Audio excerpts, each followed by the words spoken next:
And if that wasn't enough, while the Crew Dragon was at the space station, Cassidy also conducted 4 spacewalks with Bob Behnken, spending a total of 23 hours and 37 minutes outside the vacuum of space, while the two replaced aging nickel-hydrogen batteries with new lithium-ion batteries. That brought Cassidy's spacewalking total to 54 hours and 51 minutes over 10 spacewalks that spanned his 3 missions. With that, he is tied for most spacewalks by a U.S. astronaut and 9th on the all-time list of time spent spacewalking. With his upcoming landing, Cassidy will have spent a total of 378 days in space over his 3 missions, putting him at 5th place on the list of most time spent in space by a U.S. astronaut. Anatoly Ivanishyn has also made 3 trips to space, but since all of his were during long duration, he has a total of 476 days in space, putting him at 25 on the all-time list for time spent in space. And since this was his first space flight, Ivan Wagner will land today with 196 days in space.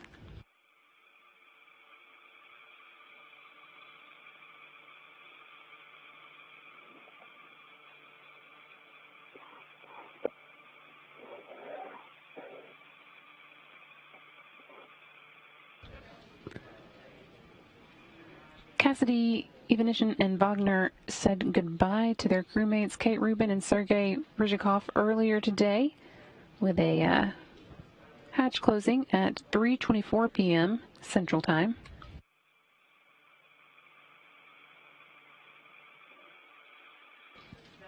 This is some recorded video of that hatch closing. You can see Cassidy there along with Ivanishyn. They said goodbye to their crewmates Kate Rubin, Sergei Ryzhikov, and Sergei Kuzverchkov earlier before closing those hatches. And that was the last view that we'll get of them until we see them coming out of the Soyuz on the ground in Kazakhstan.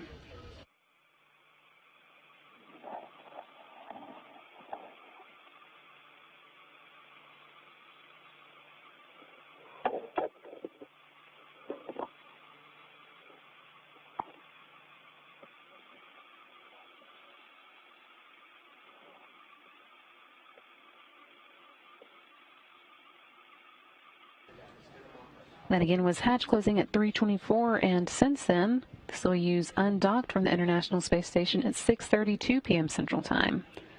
For doing that, they were able to get all the required leak checks and preparations done on time, and that set them on their way for today's 9:55 p.m. Central landing. They've since been moving into position about 20 miles away from the space station and are just about ready to go for the deorbit burn, which will take place at 9 p.m. Central, just 24 minutes from now.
Here in the International Space Station Flight Control Room, Flight Director Chris Edelin is leading the team here in Houston as they follow along in tonight's activities with European Space Agency astronaut Andreas Mogensen beside him at the Capcom capsule. And in Kazakhstan, a number of officials and vehicles are standing by in preparation for the landing. A total of 12 Mi-8 helicopters deployed to various sites across Kazakhstan for Soyuz landings. 8 are at the expected landing site southeast of Zhezkazgan, Kazakhstan, and 2 more will be ready about 250 miles away in the area where touchdown would take place if a ballistic entry occurred. The final 2 helicopters will loiter midway between the 2. We are not, of course, expecting a ballistic entry, but we do always prepare for one just in case we need to respond to it. So that is part of the standard plan. Also deployed for landing are 6 all-terrain vehicles and 3 Antonov airplanes that serve as flying command centers. They'll have direct communication with the crew and will relay those communications back to Moscow.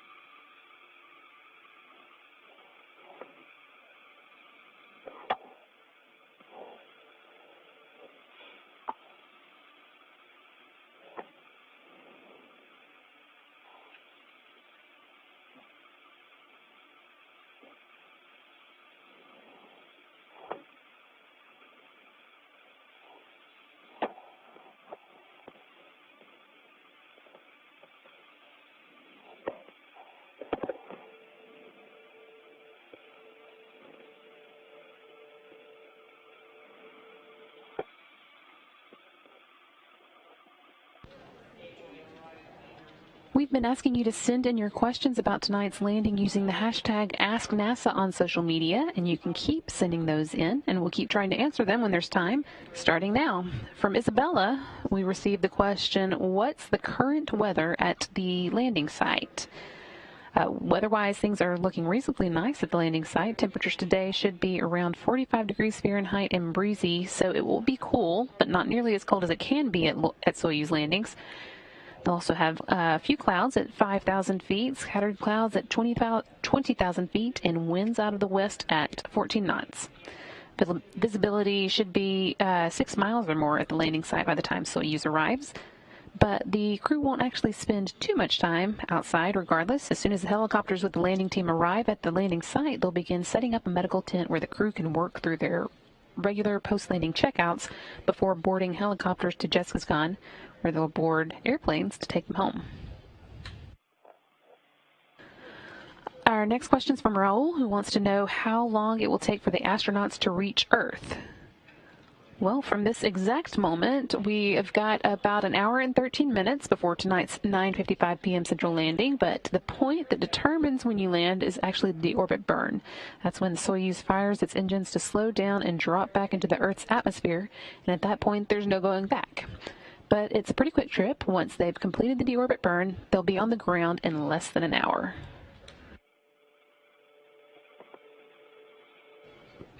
Next up is Lucy, who wants to know what happens to the rest of the Soyuz module after the descent module separates. Just 18 minutes after the deorbit burn starts, once the Soyuz is on its way back to Earth, the descent module is going to separate from the orbital module and the propulsion module, and the descent module lands back on the Earth with the astronauts inside. The other modules are left to burn up in the Earth's atmosphere. That is actually the fate of much of what is launched into space. In fact, for most of our cargo vehicles, the entire spacecraft is filled with trash and then sent away to burn off as it falls through the Earth's atmosphere. It's a very convenient way to get rid of trash. Scott has a question about Soyuz control. He wants to know if the crew would be able to handle the deorbit and landing procedures on their own without ground assistance if they lost communication with the ground. But actually, there's really very little for the ground or the crew to do. The vehicle does most of the work on its own because most of its actions are automated. But the things that the crew doesn't require, the things that the crew does do not require assistance from the ground. So the answer is yes. And one more from now, this one from Kristen, who wants to know how Chris Cassidy is going to be getting home after landing. This is actually the longer part of the trip for Cassidy. Once he finishes his initial checkouts at the landing site, he and his crewmates are going to be getting on helicopters to deliver them back to Jessica's Gun, which is the nearest town, and there will be planes waiting for them there to take Anatoly Ivanishin and Ivan Wagner back to Russia, while Cassidy is brought back here to Johnson Space Center in Houston. And for Cassidy, that trip will take almost another day. So that is all for now, but keep sending in your questions, and we will keep trying to answer a few before we get done for the night. You can get yours to us on social media using the hashtag AskNASA.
We're now less than 15 minutes away from the Soyuz MS-16's deorbit burn. That's scheduled for 9 p.m. Central Time, when the Soyuz will be about 20 miles away from the space station. That burn is going to last 5 minutes and 20 seconds, during which the thrusters firing will act as a brake on the Soyuz vehicle while it's still 260 miles above the Earth, slowing it down by 128 meters per second, or 268 miles per hour, and dropping it out of orbit. You can see a graphic of how that will work here. Basically flips around, turns and fires its thrusters into the direction that it was traveling to slow it down and drop it out of orbit.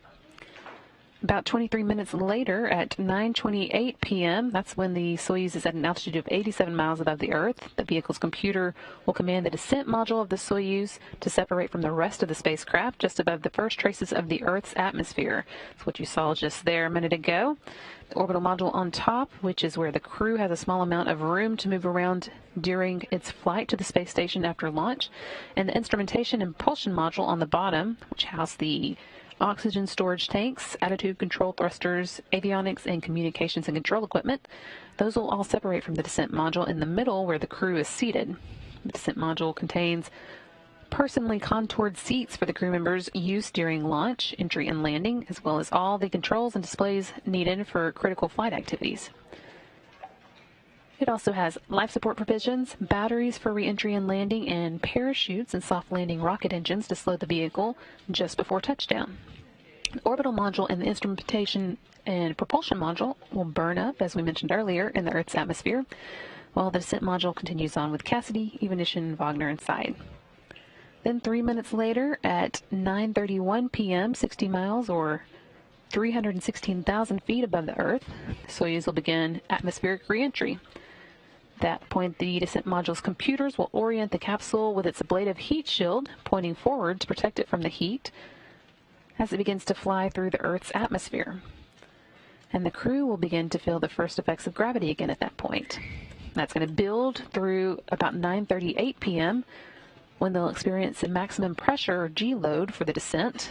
That will probably briefly cause them to feel 4 to 5 times the force of gravity. Just 2 minutes later, 15 minutes before touchdown, when the Soyuz is 35,105 feet above the Earth and traveling at a speed of about 514 miles per hour, the Soyuz computers will command the first of a series of parachutes to deploy. 2 pilot parachutes will come first, one 6.7 square feet and one 48.4 square feet, and together they'll drag out the drogue chute, a 258 square foot parachute that slows the Soyuz down to 178 miles per hour. Drogue chute also will create a gentle spin for the Soyuz as it dangles underneath, which will help stabilize the capsule in its final minutes before touchdown. Just before touchdown, that drogue chute will be jettisoned to make way for the deployment of the 3,281-foot main parachute. It continues slowing the capsule down to a speed of about 16 miles per hour. At first, the capsule hangs beneath it at a 30-degree angle to the horizon to help with aerodynamic stability, but after one of the 2 harnesses connecting the parachute to the capsule is severed, the Soyuz will right itself so that it's in a vertical position through touchdown. When the capsule is just 16,000 feet or 3 miles from the Earth's surface, the vehicle's heat shield will be jettisoned and any residual propellant will dissipate. Without the heat shield, the Soyuz altimeter, an instrument that measures altitude by bouncing signals to the ground and back to the Soyuz, will be exposed to the surface of the Earth, and it will be used to provide the capsule's computers updated information on altitude and rate of descent. At that point, the vehicle's computers will also arm the module's seat shock absorbers. When the Soyuz reaches an altitude of about 39 feet, the cockpit displays will tell Anatoly Ivanishin, who's the Soyuz commander, to prepare for the firing of the soft landing engines. Those are 6 solid propellant engines, and they actually will be fired just 3 feet above the ground and 2 seconds before touchdown, allowing the Soyuz to slow down to 5 feet per second, or about 3.5 miles per hour, for a landing at 9:55 p.m. Central Time, or 8:55 a.m. local time in Kazakhstan.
And we see the maneuver.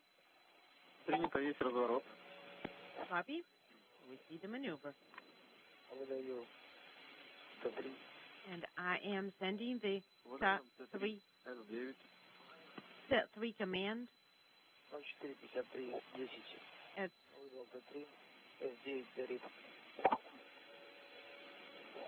I sent the command at 045010 and S9 is illuminated.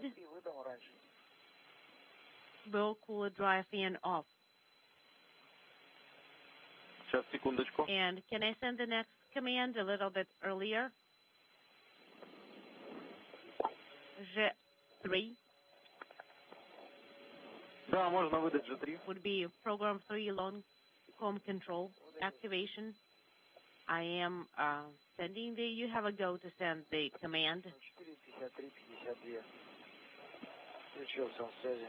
And we have COM session set up at 045352. We copy.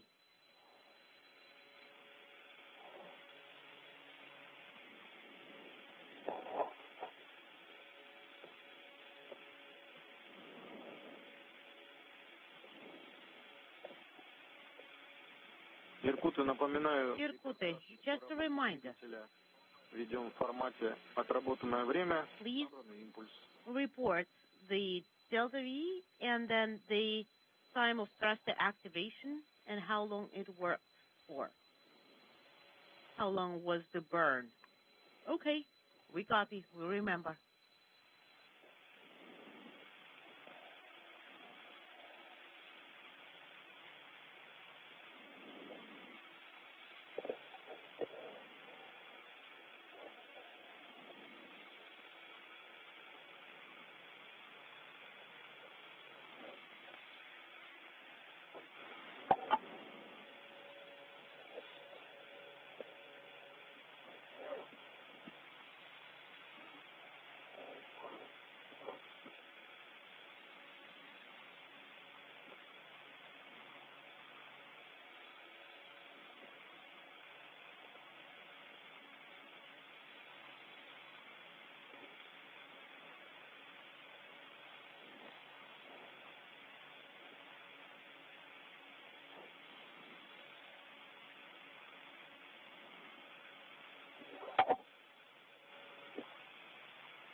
Less than 5 minutes to go now before that 9 p.m. Central Time deorbit burn coming up. That's going to drop the Soyuz MS-16 out of the Earth's atmosphere and begin the journey home for the crew on board. NASA's Chris Cassidy and Roscosmos's Anatoly Ivanishin and Ivan Wagner, who have all spent 196 days on board the International Space Station. We'll be wrapping that up today with a 9:55 p.m. landing.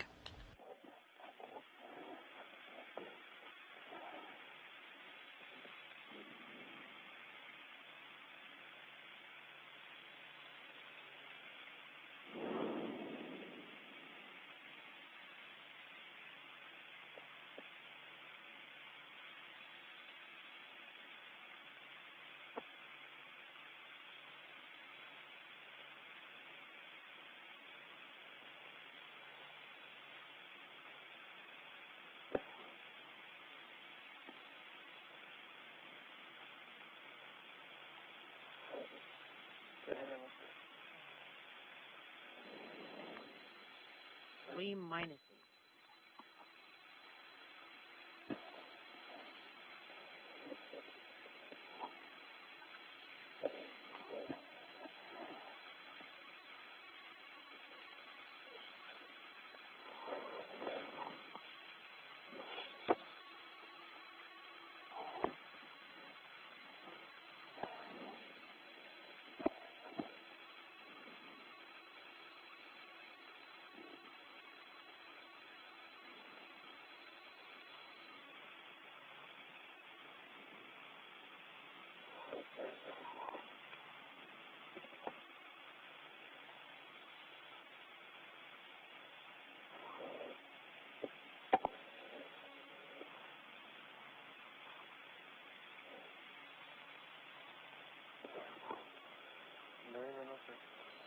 Two minutes. Just 2 minutes left now until the deorbit burn begins. It's going to last 5 minutes and 20 seconds, and that will slow the Soyuz down enough to drop it back into the Earth's atmosphere and allow it to continue on its journey towards the steppe of Kazakhstan, where they'll be landing today.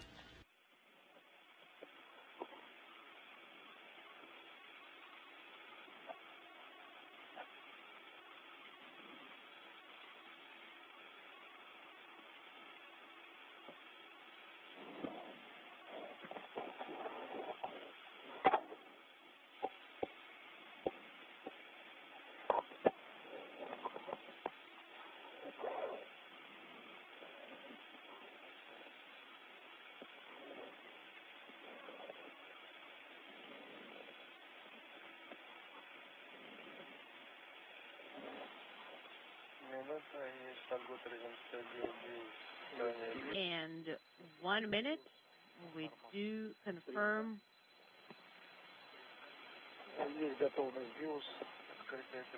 Fuse ready, and SKD covers are open. Orbital maneuver engine covers are open.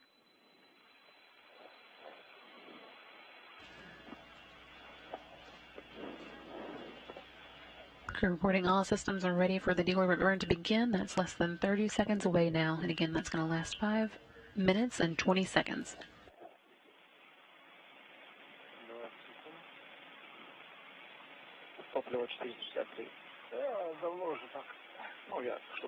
Okay, propellant is 423.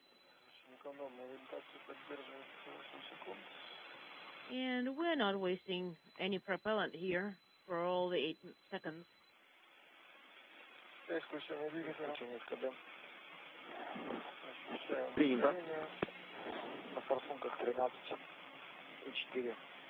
We have a third Burn has begun now. on the nozzles, thruster nozzles.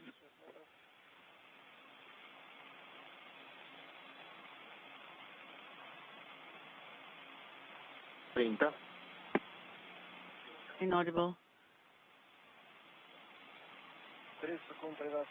30 seconds, 13 meters. Copy. KDU parameters are nominal. The combined propulsion system at 45-19 meters. KDU parameters are nominal, and 13.7 on the nozzles. 1 minute into today's deorbit burn. Again, last 5 minutes and 20 seconds. KDU parameters are nominal. We have 12.5 on the nozzles. Copy. At 15:32, 0:45, and 12.5, and KDU parameters nominal.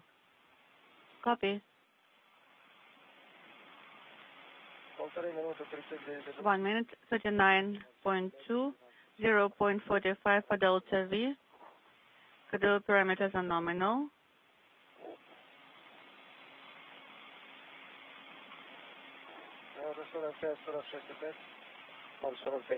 Zero 45 delta V, 12.6 on the nozzles. KDU parameters are nominal. Copy. 2 minutes into the burn now. As you're hearing, everything continuing to look good. 2 minutes. 59 seconds. Schedule parameters are nominal. 0:45 for delta V. Принято. And 12.6 on the nozzles. 59.6, 0.46, and Принято. 12.6. And schedule parameters are nominal. 236, 0.46 for delta V. Принято. 12.6 on the nozzles, and schedule parameters are nominal. Copy.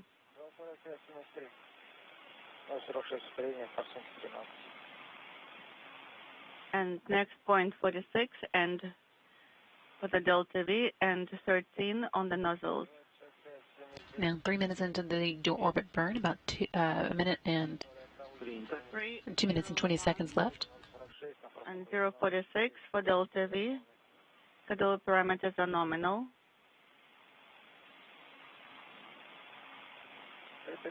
3:15, 8:76, 0:45, 12.2, and schedule parameters are nominal.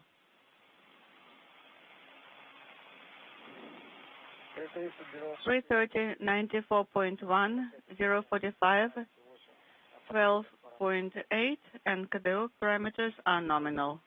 Copy. 3:45,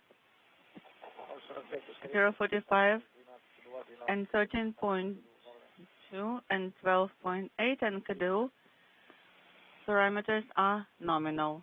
Copy. 4 minutes in now. 4 minutes. 1 minute and 20 seconds left. 7.9, 0.45 for delta V. Принято. Copy. 4:15, 113.7, 0.46, and 12.9. Принято. The parameters are nominal. Copy. 4:30, 120.8, 0.46 for delta V. Принято. 4210. We are done with the burn. The burn is complete. And there you go. Complete deorbit burn now. That was about 5 minutes and 20 seconds long, and that is intended to drop the Soyuz, slow it down and drop it back into the Earth's atmosphere so that it can begin its journey home to the steppe of Kazakhstan today. The crew's now on their way for a 9:55 p.m. Central Time landing.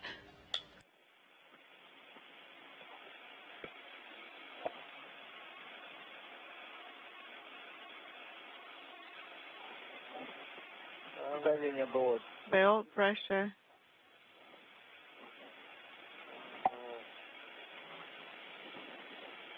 With the deorbit burn complete, the next milestone that we'll be watching for is the separation of the Soyuz descent modules from the other parts of the spacecraft.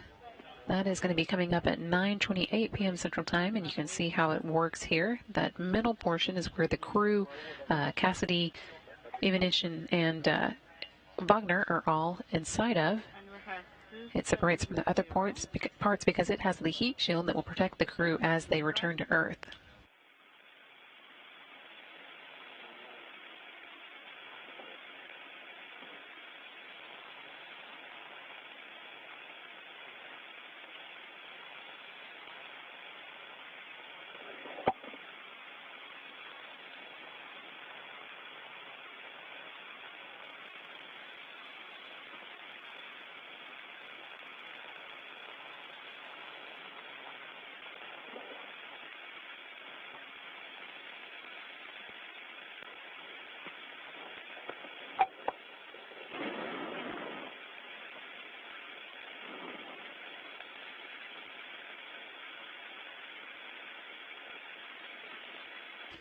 Since we've got a little bit of time before the separation of the descent module occurs, we can take a few minutes out for some more questions being sent in by users on social media.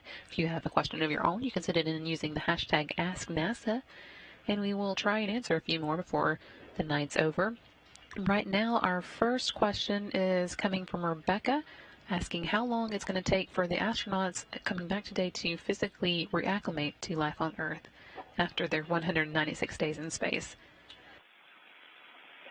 That is a good question. You will hear from the astronauts that gravity is not a lot of fun to get reused to. Once you get to space, you get used to zero gravity pretty quickly, but getting used to gravity again can take a little bit of adjustment.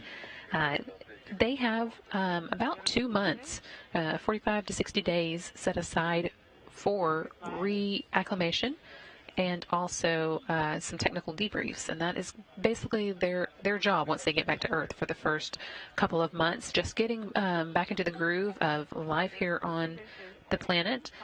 It doesn't take quite that long to get totally reacclimated.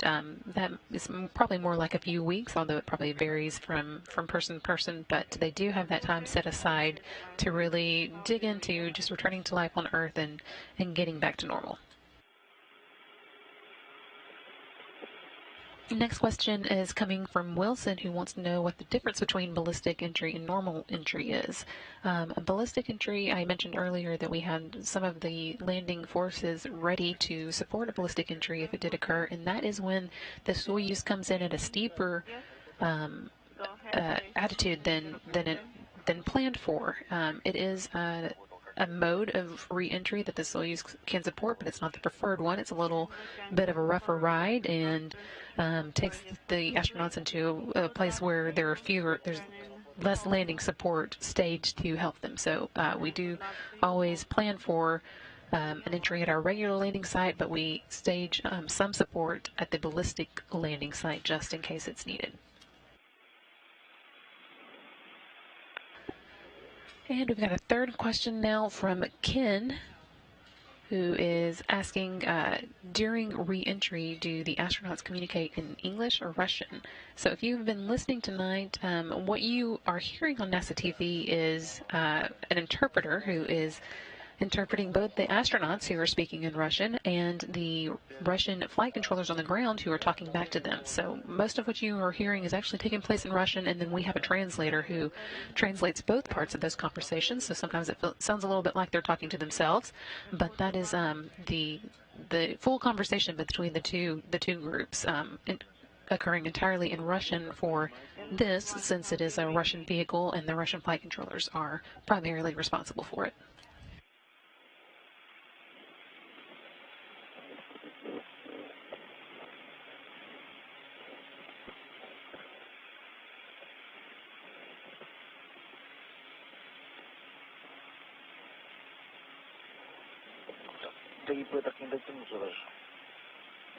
I cannot even reach like this. Иркуты, как нас слышно? Irkuti, how do you read us? We have interference. We can hardly copy you. Принято. Copy.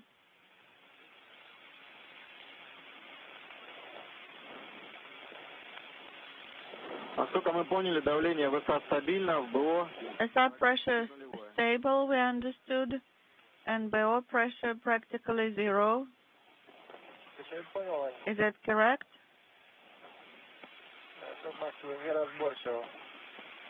We did not copy. You're coming in garbled.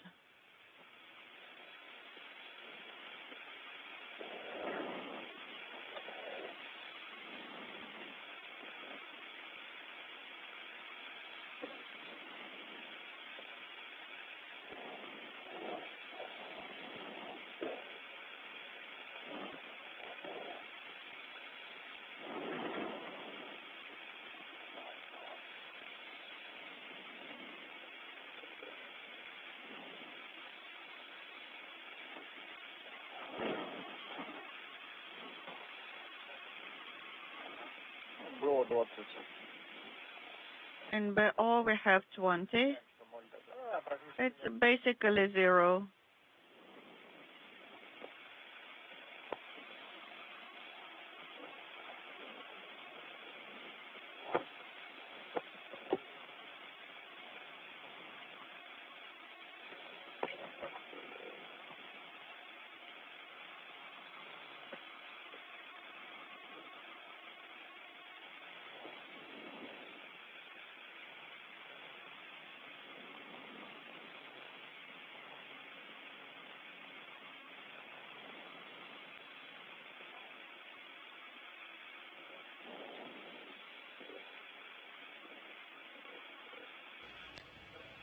About 15 minutes now until we do hit that point, 9:28 p.m. when the Soyuz descent module separates from the other parts of the Soyuz. Everything continuing to go smoothly as we head towards that. And we're just 40 minutes away now from landing. Once we get to that point, things will start happening pretty quickly with the atmospheric re-entry beginning at 9:31 and then the max G-load for the astronauts following that at 9:38. Irkutsk, 15 minutes to separation. Yes, we confirm 15 minutes to separation. Напоминаю, Иркут, репортаж ведем даже при отсутствии двухсторонних. Please remember to continue your commentary, even if there is no two-way comment. In BO, we have 0. In the SR descent module, we have the pressure of 767. And after re-entry, in about 5 minutes, there will be a com session for about 2 minutes. And we will be able to hear you, so you can report on the G-load.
Are you ready? Yes?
Иркут 35 minutes left until today's landing, and just 10 minutes to go until we get to that 10 minutes to separation. that separation point that you just heard them talking about.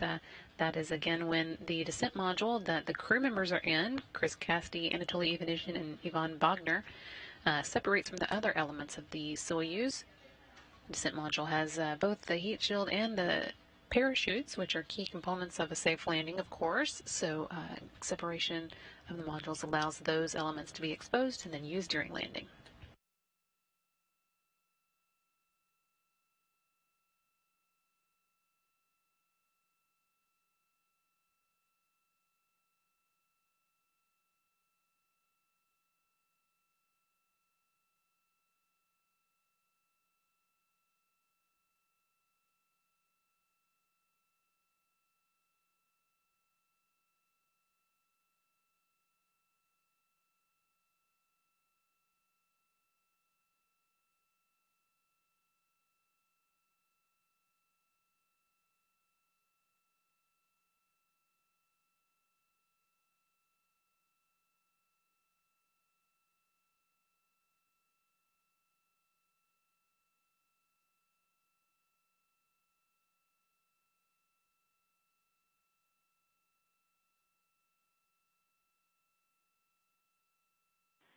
Сейчас.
Иркуты до разделения. Irkute, 6 minutes, 6,5. 6.5 minutes to separation.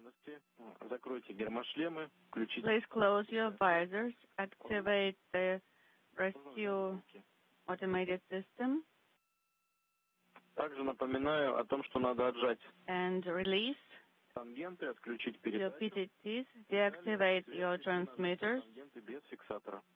and then you have to talk to us by pushing the PTT button without securing it.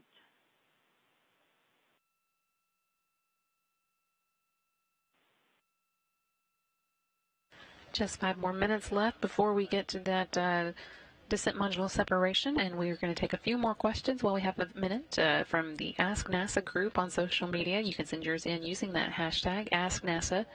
And our first one is from NASA Wanderer, who's asking what happens after the astronauts land. There will be a few minutes after they land while the helicopters with all the support personnel and the ATVs will move in to meet them. So they'll be on their own for a few minutes before they are then converged on, and the crew who's there to meet them begins working to get them out. They'll set up a ladder to help pull them out of the capsule, and then they'll be moved into chairs where they can sit and collect themselves a few minutes. We'll be able to hopefully see all that from the videographer who will be on site. They will all gather in 3 chairs in front of the small crowd that meets them, and then be taken to the medical tents after they are given a chance to make a few phone calls. And the medical tents will have a few checkups, and then they will go on the helicopters that met them there and move to Jessica's gone, where planes will be waiting to meet them and take them to either Moscow or Houston as appropriate. Next question from Jane, asking, are the American astronauts fluent in Russian, and how long does it take them to learn? All of the astronauts who go to the International Space Station, regardless of nationality, have to be fluent in both English and Russian. Those are the 2 official languages on the International Space Station, so even our international partners from Japan and Europe and Canada, all of them have to learn English and Russian as well, if they don't already know one of the other. That does take a long time, and a lot of the astronauts will tell you that that's one of the harder parts of their training. They begin that as soon as they are chosen as astronaut candidates, and spend a lot of their first 2 years of training getting the basics down, but they continue that training once they're assigned to a mission to make sure that they are ready before they get to the International Space Station and able to communicate with some of the ground teams supporting them.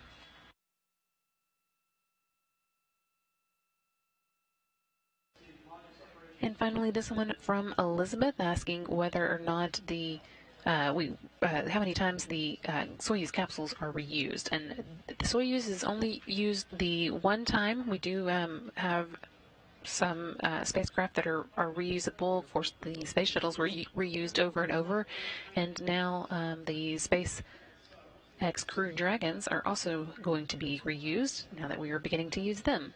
But the Soyuz just the one time. That is all that we have time for now before the module separation begins, but you can go ahead and be pulling those in, sending those in to us using the hashtag AskNASA on social media.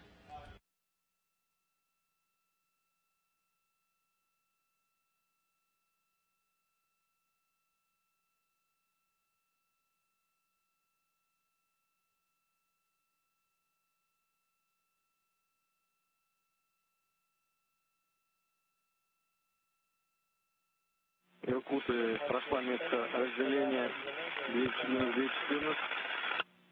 Принято. Есть программа разделения. Irkut separation program. Copy.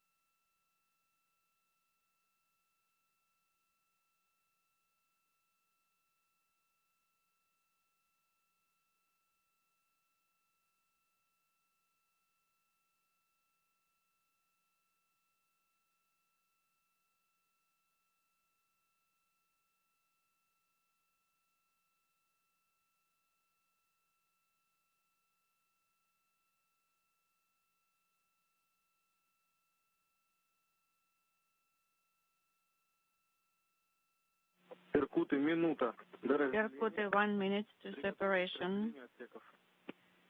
Prepare for separation of modules.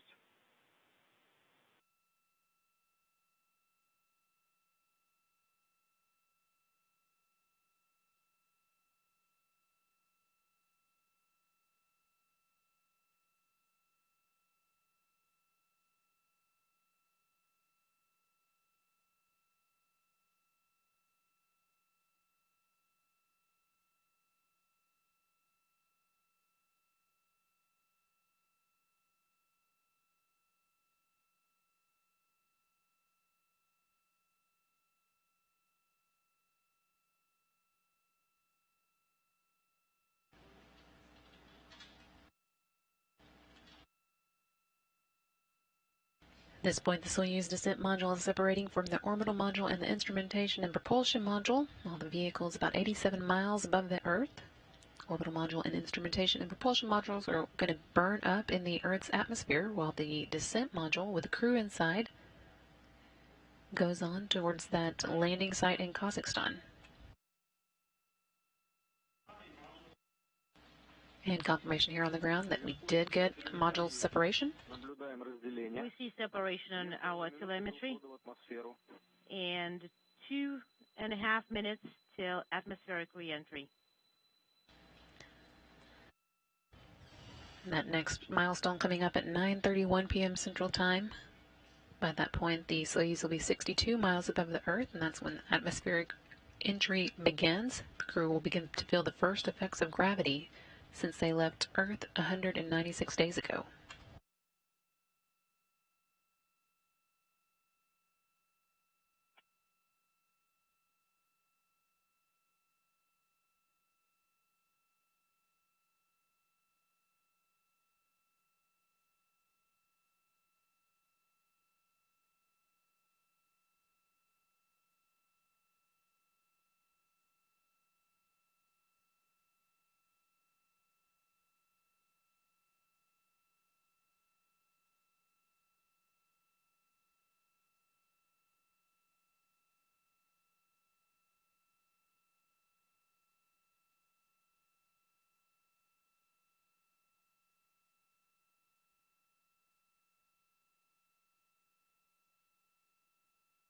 Just about a minute left to go before we do reach that atmospheric entry point.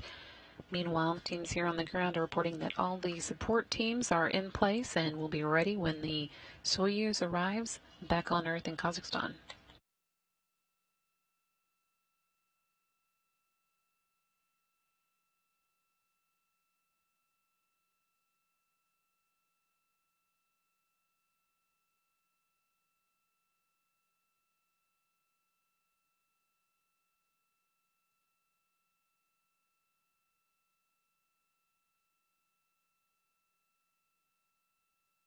Иркуты, 30 секунд до входа в атмосферу. Irkutsk, 30 seconds till atmospheric re-entry.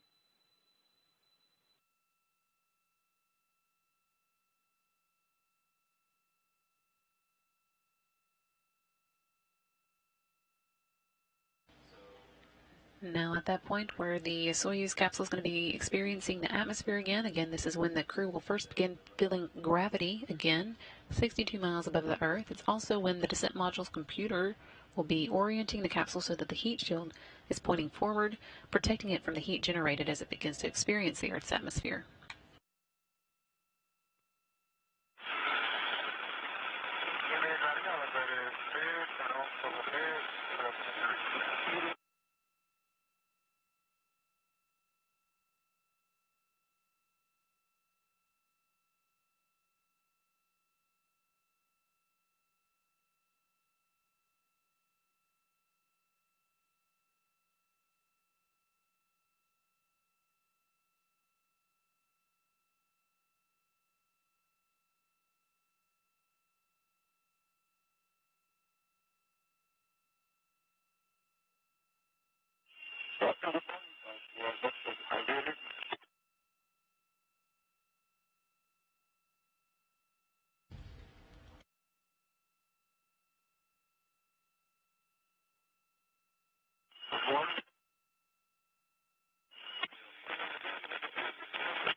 Unintelligible.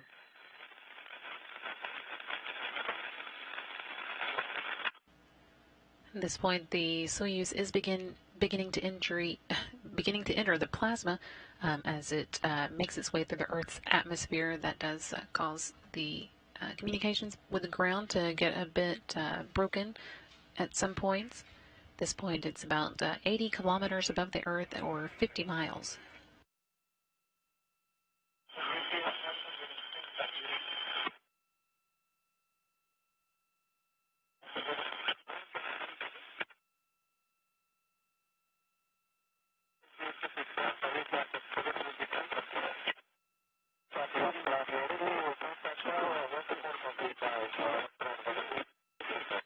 Unintelligible.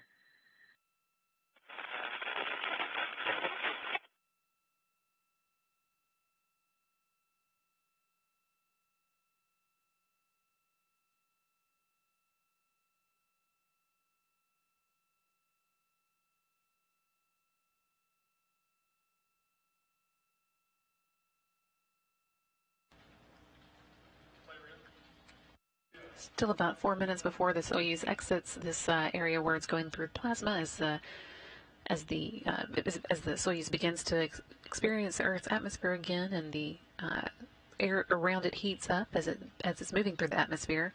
That will end at about 9:38 p.m. Central Time. That's also when the crew will begin experiencing the heaviest G loads as they make their way back to Earth.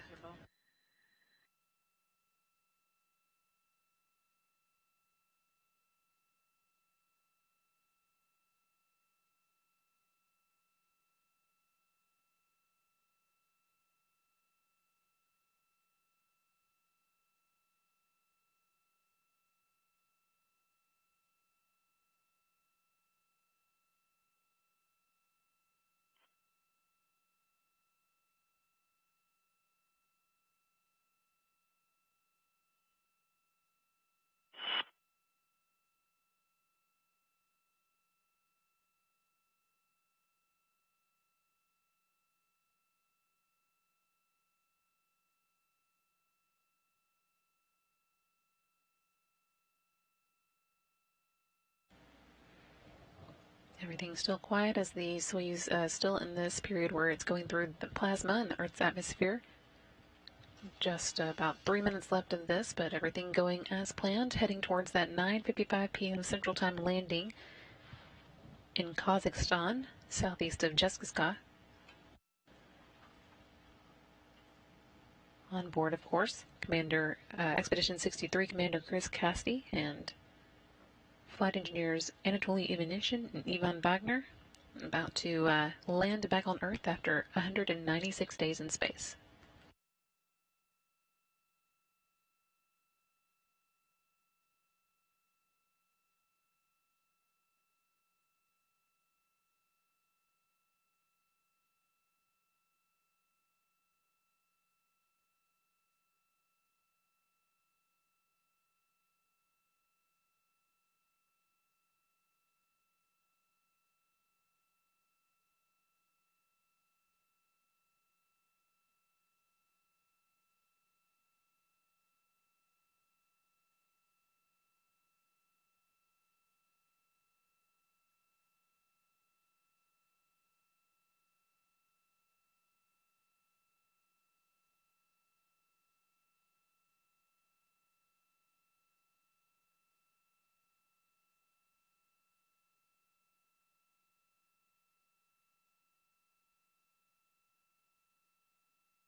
Unintelligible.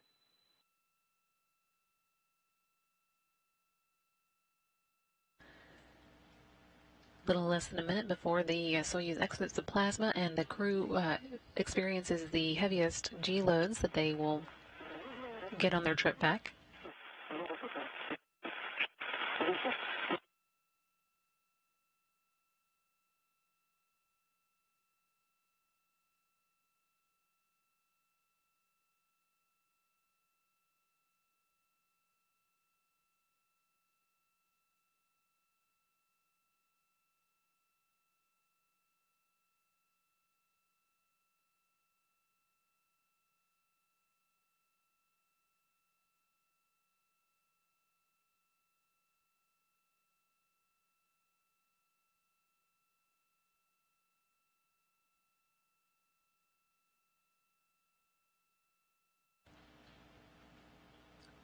Soyuz MS-16 should be coming out of the plasma now. Again, the crew will be experiencing the highest G loads of their trip back to Earth, about 4 to 5 times what we experience in regular gravity on the ground.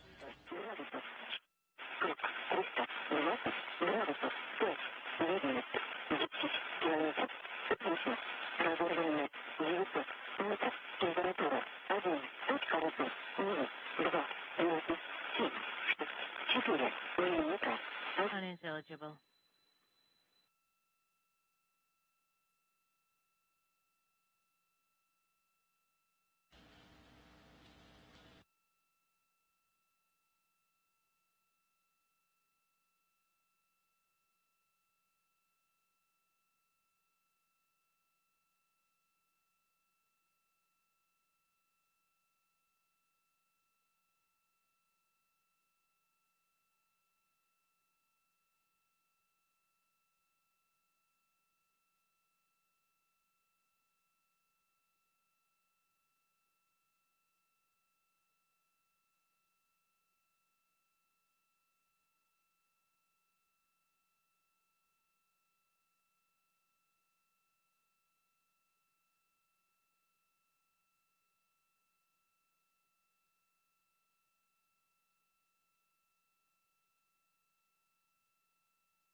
Just 15 minutes now until the Soyuz MS-16 touches down in Kazakhstan. At this point, they're about 35,105 feet above the Earth, traveling at a speed just under 514 miles per hour. Computers will be commanding the first parachutes to deploy. Two pilot chutes, one 6.7 square feet and one 48.4 square feet. Those will pull out eventually the 258 square foot drogue chute, which will slow down the Soyuz to 178 miles per hour in only about 16 seconds and begin stabilizing the capsule.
Less than 12 minutes to go now until the Soyuz MS-16 touchdown in Kazakhstan. That's coming up at 9:55 p.m. Central Time. As the Soyuz makes its way back towards Earth, the drogue parachutes will jettison and make way for the 3,281-foot main parachute, which slows the Soyuz down to about 15.6 miles per hour.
10 minutes now to go until today's 9:55 p.m. Central Time touchdown. You can hear that we're experiencing some bad audio right now, but waiting some confirmations from the teams at the landing site.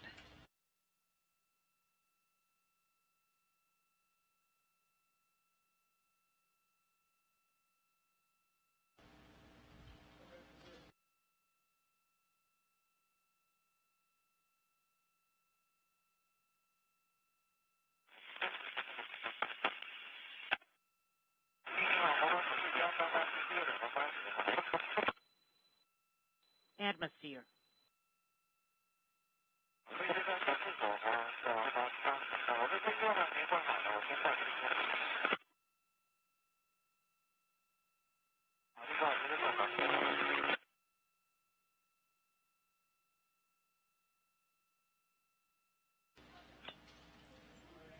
Nine minutes to go now. Hearing a little bit more audio. Hopefully that'll continue improving and we'll be able to get some additional updates.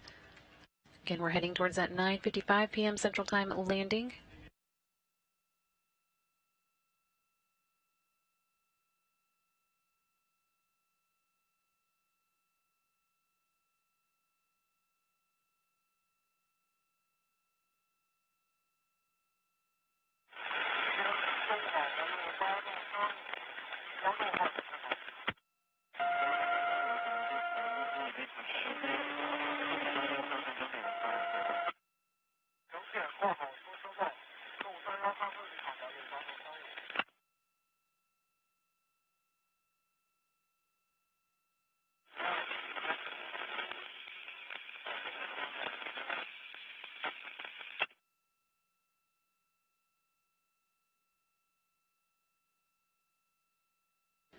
Dean's here on the ground hearing from the forces, the landing team that is gathering at the landing site, that one of them does now have the crew in sight and everything is looking nominal.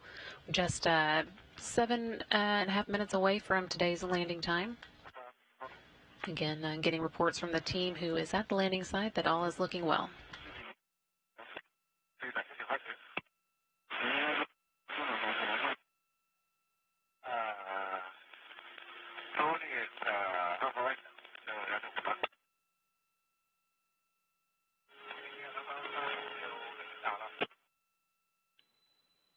VHF-1 is unintelligible.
Six minutes now until today's landing time, 9:55 p.m. Central Time. As you can tell, we don't have great audio connections with the crew at the moment, and no video yet. So we are relying on reports from the landing team, who is gathering at the landing site, to let us know what's going on. They did report that all is nominal, looking well, as the crew makes its way down towards that landing site.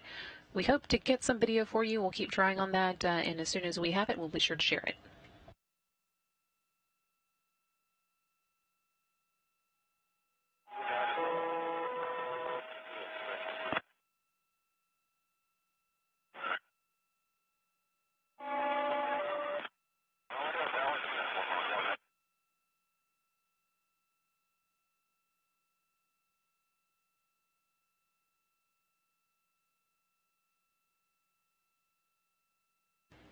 In addition to reports from the team who is gathering at the landing site that everything is going well and nominally, they are also reporting that they have good communication back and forth with the crew, despite the fact that we can't hear it at the moment. So we'll continue giving you these updates as we get them, and hopefully we'll be able to see it for ourselves before too long.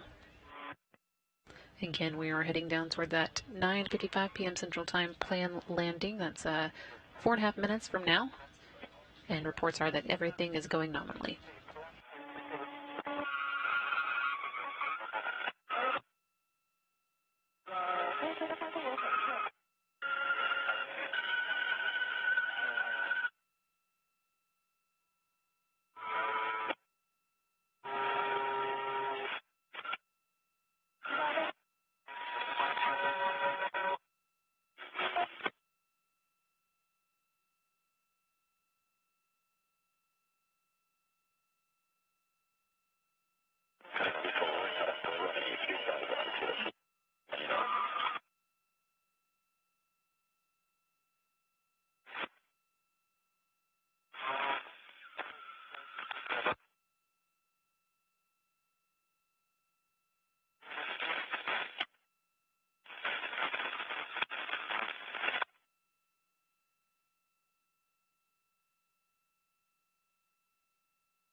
Three minutes left to go before today's touchdown.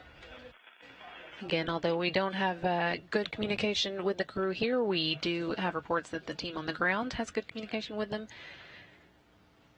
and that everything looks nominal at this point. Still continuing on towards that landing at 9:55 p.m.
A minute and a half left to go until touchdown. We still don't have video from the landing site at this point, so we'll be waiting on confirmations from the team on the ground. We'll pass those on as soon as we do hear them, and if we are able to get video in the meantime, we will definitely put that out as well. Just a little over a minute to go now.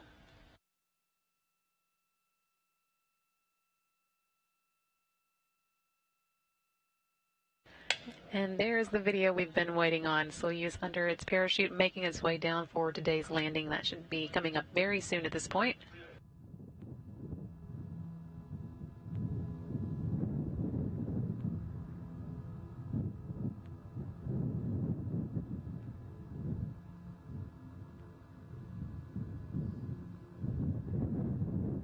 Just before landing, ammunition will get a notice from the computers to prepare to fire 6 solid propellant engines called the soft landing engines and slow the Soyuz down to 5 feet per second, or about 3.5 miles per hour.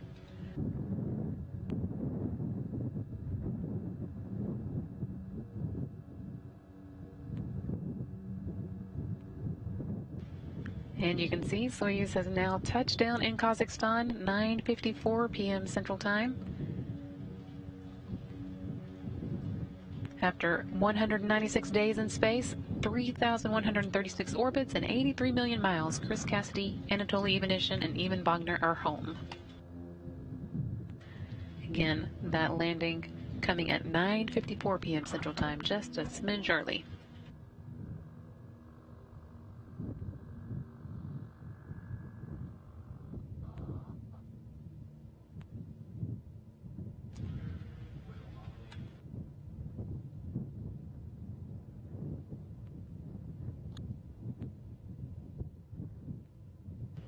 Crew now safely on the ground. 9:54 p.m. Central Time was the landing point. That wraps up Chris Cassidy's third trip to space and his second long-duration mission. He spent 15 days in space during STS-127 in July of 2009 and another 166 days during Expedition 25 in 2013.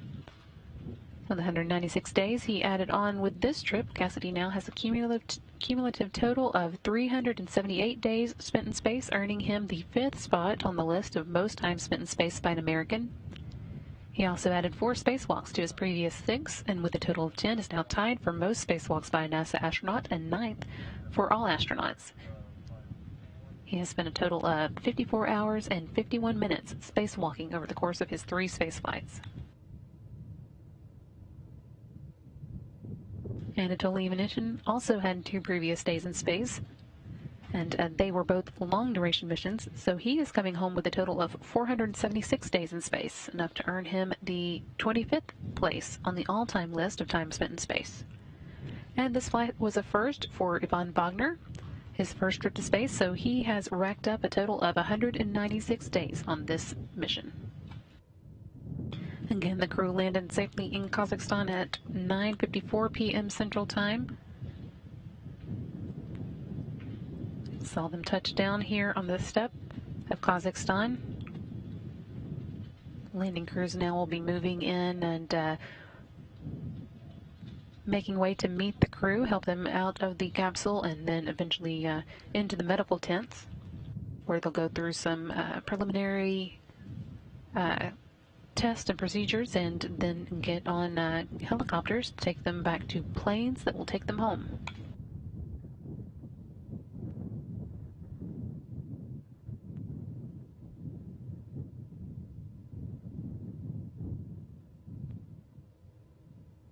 You can see some of the helicopters beginning to make their way to the landing site now. Total of 8 Mi-8 helicopters with television equipment and that inflatable medical tent, as well as a number of NASA representatives on their way.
Once again, the Soyuz MS-16 did touch down at 9:54 p.m. Central Time. That's 8:54 a.m. in Kazakhstan, where it landed. You can see the recovery team making its way to the landing spot.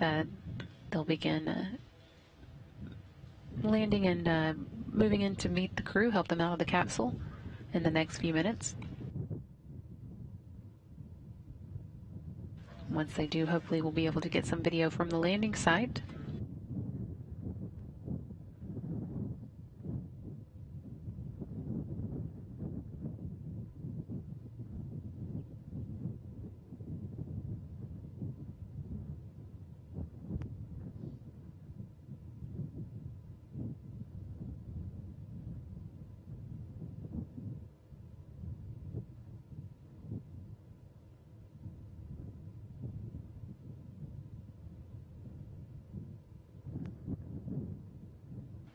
Again, there's a total of about 8 of those helicopters that are moving in towards the landing site with a number of NASA and Roscosmos representatives on board to help with various aspects of the landing procedures.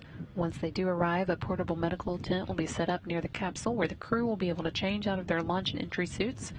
And then Russian technicians will open the Soyuz hatch and help the crew members out. Since they've been living in zero gravity for the past 196 days, they'll be feeling the effects of being back on the Earth's surface. And so they'll be seated in special reclining chairs near the capsule for some medical tests. As soon as those have wrapped up and the crew is ready to go, they'll be helped into helicopters for a flight back to a staging site in Zhezkazgan before boarding their planes and coming home to Houston or Moscow as appropriate.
Soyuz MS-16 and its 3 crew members have been on the ground for about 10 minutes now. Currently seeing a view of the steppe Kazakhstan in the early morning, southeast of Zhezkazgan.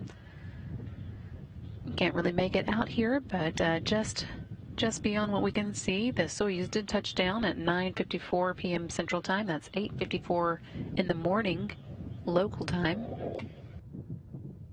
And the Soyuz, the landing team has been steadily moving in. We saw many of the helicopters land, and so they should be setting up around the Soyuz, getting ready to help the crew members out.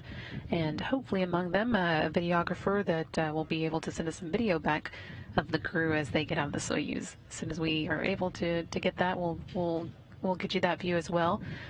There are a few fewer people than normal out at the landing site today, with the various quarantine-related restrictions due to COVID, that does cut down on the number of people we send out. Among the people who are there, we have the Deputy Chief Astronaut Reed Wiseman and Flight Surgeon Joe Schmidt. Some of the people who are normally there who are not include the NASA photographer Bill Ingalls and NASA Public Affairs spokesperson Rob Navius. They weren't able to make it out to the landing site, although Navius is in Kazakhstan and may be able to give us a little bit of an update later. He won't be on site with the crew at this point. He will be waiting for them, and Jessica's gone. But hopefully we will still be able to get some video as the team gets set up there at the landing site. Again, they touched down at 9:54 p.m. Central Time. Commander Chris Cassidy of Expedition 63 and flight engineers Anatoly Ivanishin and Ivan Bogner.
Teams here on the ground are getting reports from the team members at the landing site that the Soyuz MS-16 did land vertically. It can, of course, also land safely on its side, but in this case it landed upright. That will help the crew members get out in the normal fashion, and they also passed on that the crew is doing well, feeling good, and everything is looking nominal at that landing site.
We've been taking questions over the course of the night from social media using the hashtag AskNASA, and you can send in your own question if you'd like. We'll try and get a few more of them answered before we wrap up our coverage.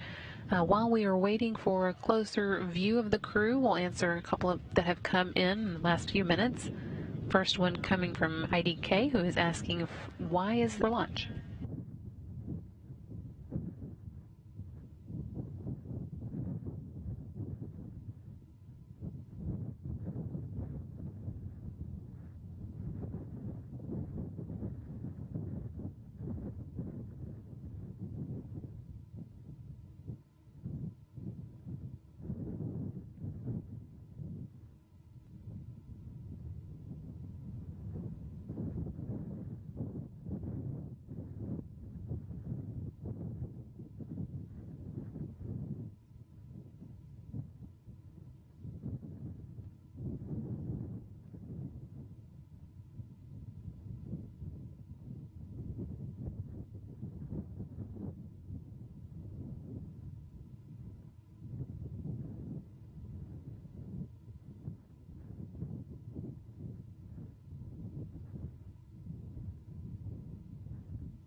All right, another question coming in from social media. Again, send your own questions in using the hashtag AskNASA. This one coming from Maggie and asking, will the astronauts be able to see their families right away, or do they have to be in quarantine for a period of time?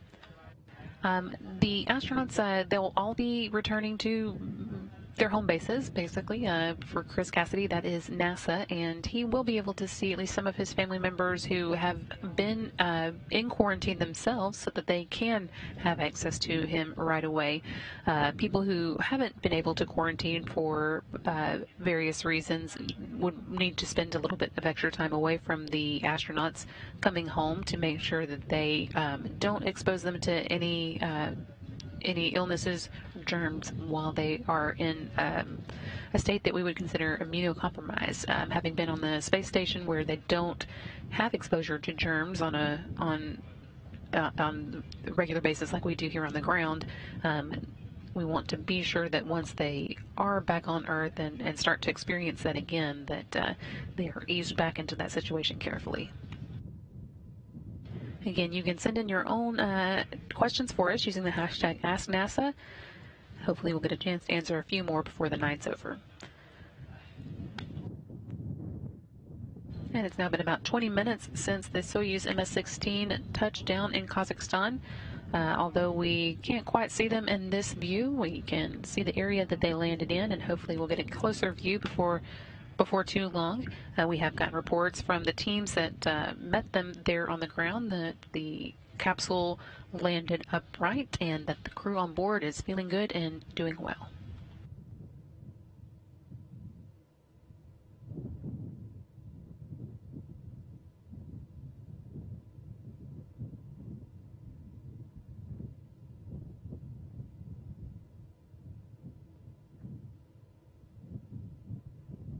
As I mentioned earlier, Public Affairs Specialist Rob Navius is in Kazakhstan, although he's not able to be at the landing site for this particular landing. We do have him on the phone, though, to give us a report from what he is hearing there in Kazakhstan. Rob, can you hear us?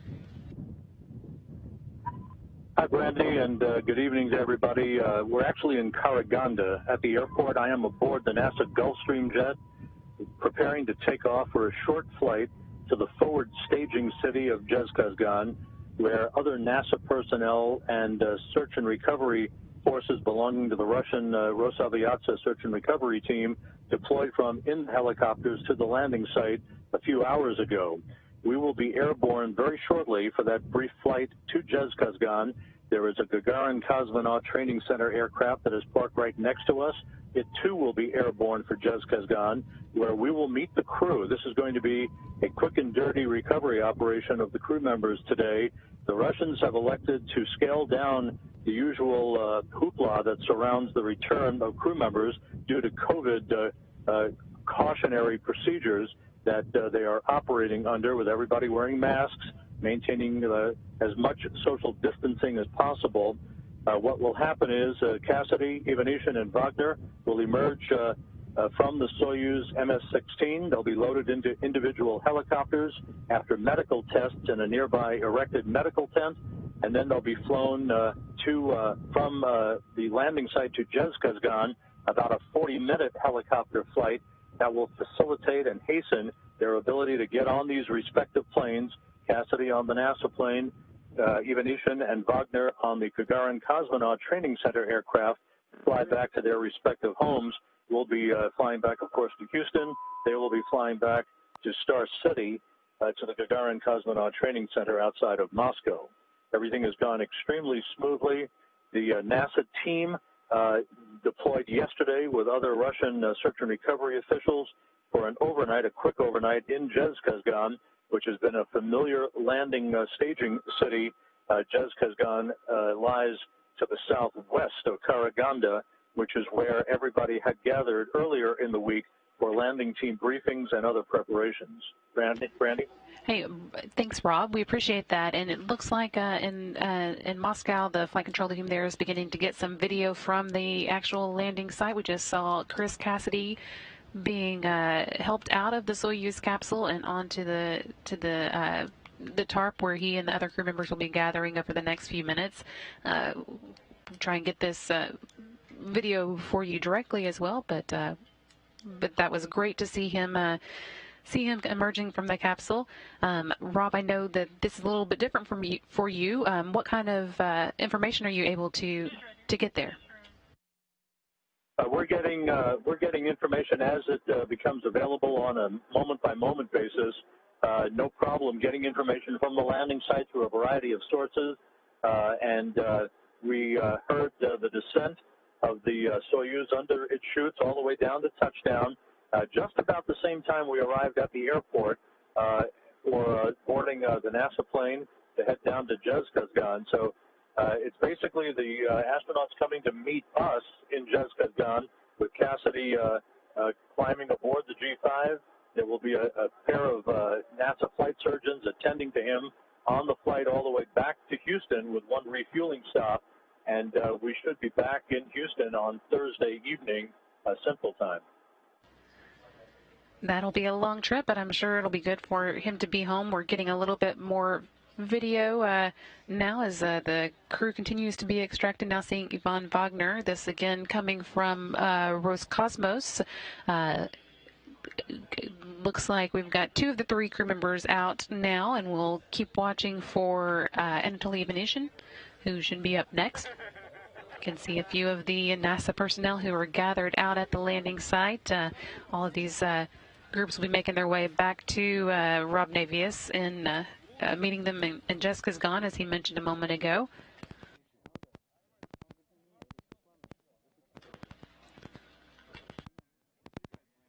And there is an Anatoly Ivanishin as well out of the capsule. All the crew members looking good. As you can see, as Rob mentioned, all the people who are meeting them there wearing masks to help protect them, an additional layer of protection, and beyond the quarantine that these members of the landing team would have gone through as well.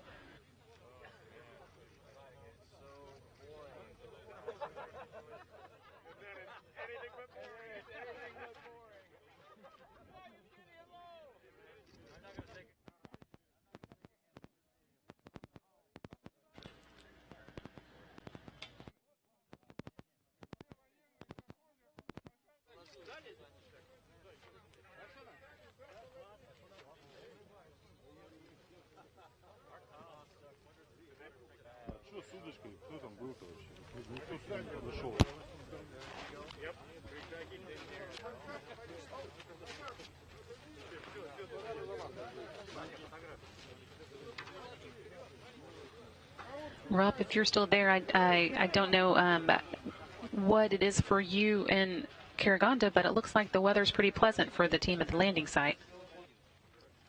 Yeah, the landing time temperature, Brandy, was about 45 degrees Fahrenheit. A cold front moved through this region late yesterday and overnight and passed just to the east of the landing zone just in time for touchdown. It is cloudy here in Karaganda, but in Zhezkazgan, where we're headed here a short time from now, the sun should be out. The landing occurring 1 hour and 3 minutes after sunrise.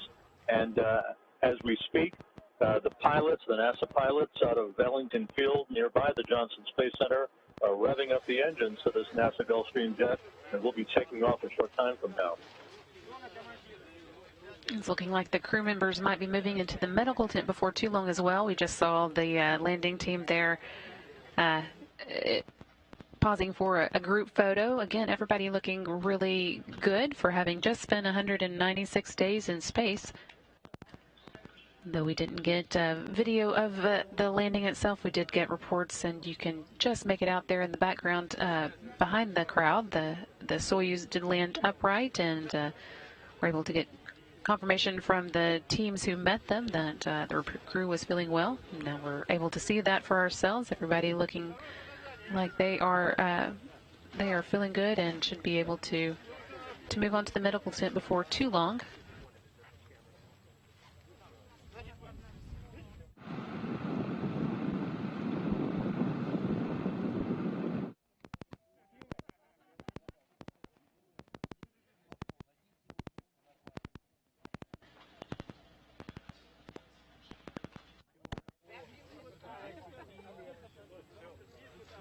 Rob, do you know if Cassidy has made any special request for food that the team members might have ready for him on the plane? That's a great question, Brandy, and actually, in true SEAL fashion, he made no request. He said whatever was on board would be just fine. As I mentioned, we will have one refueling stop en route to Houston, in which there'll be some catering of food for the passengers on board, including Cassidy. I think he's just happy to be home after 196 days in space. Seeing Anatoly Ivanishin right now, but yes, all the crew members are looking pretty happy to be home.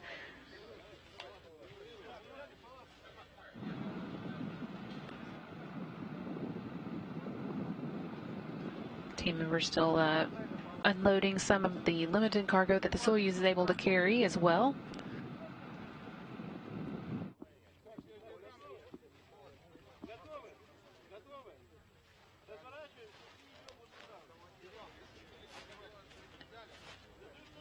And Ivanishin there being the first to move off towards the medical tent.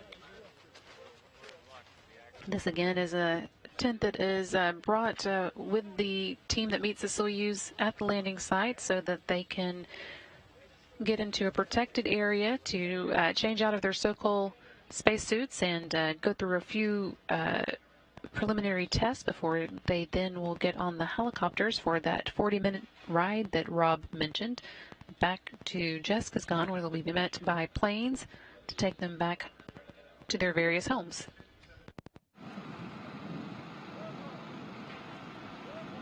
Ivanishin and Wagner both on their way now to the medical tent.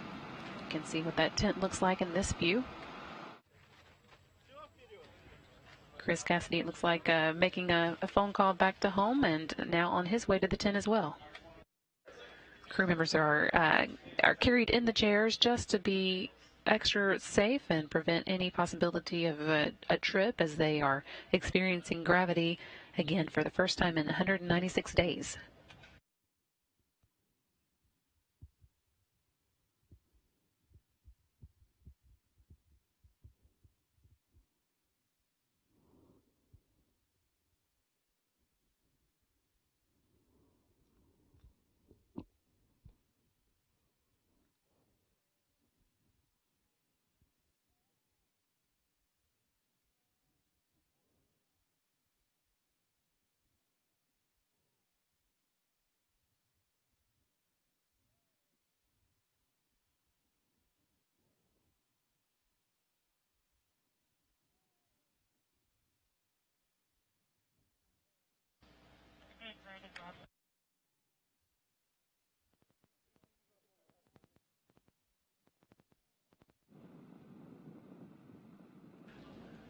So there, the crew members making their way into the medical tent. That is the last that we'll see of them tonight.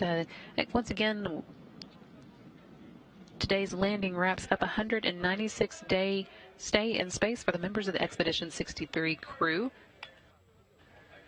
With that 196 days added to his total, Chris Cassidy has now spent 378 days in space over the course of 3 missions. That puts him at number 5 on the list of time spent in space for U.S. astronauts.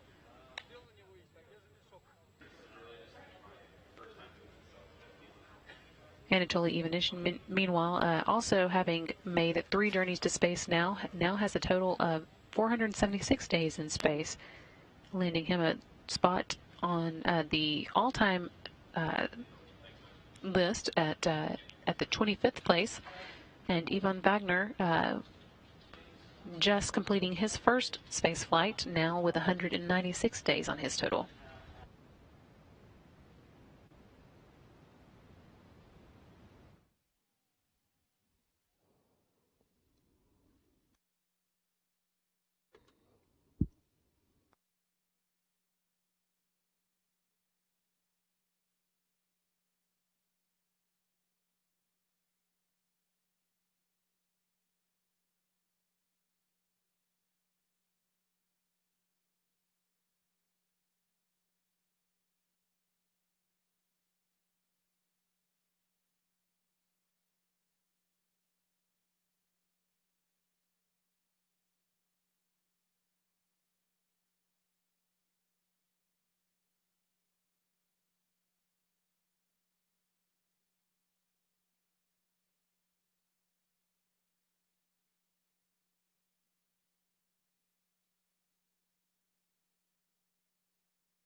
with the crew safely in the medical tent and undergoing the final preparations before they get on their helicopters that are the first leg of their journey back to their homes.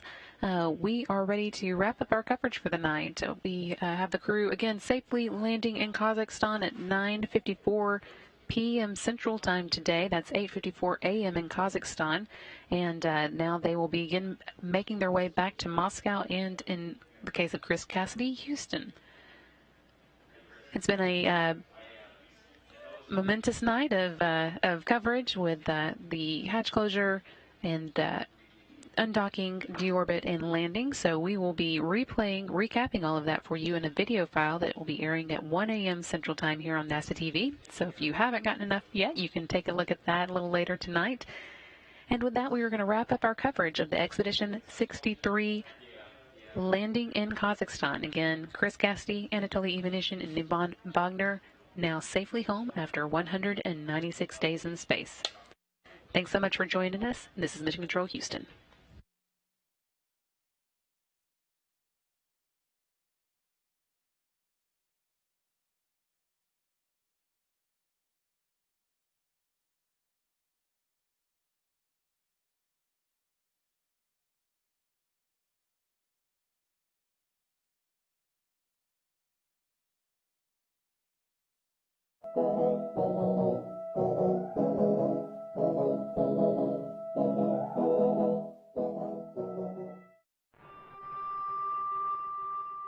Many pilots today don't go out with an immediate concern on their flight that they're going to run into the ground. There is a problem in aviation of controlled flight into terrain. Controlled flight into terrain is a case where you